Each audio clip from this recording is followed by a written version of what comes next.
Alright, in this video we're going to go over how to see your textures and things without rendering the object.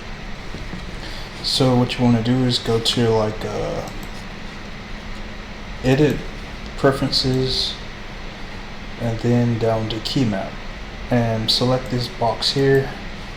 So like when you exit out of this and press the letter Z,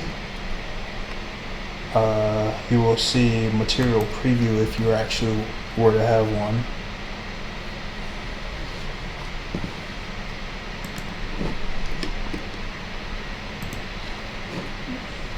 Okay, so if we want to zoom in on our object, we just select the object we want. In this case, I'm going to select this cube here, and on the numpad of the keyboard, press the period, and it zooms into that object. And you can do that with any selected object.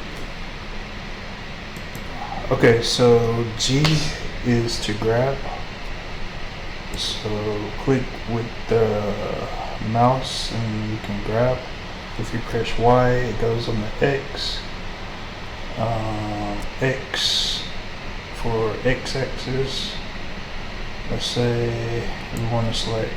If we want to not move it anymore, we just right click and we can select another object. G to grab.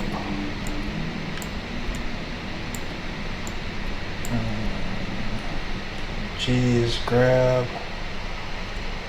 Y, X.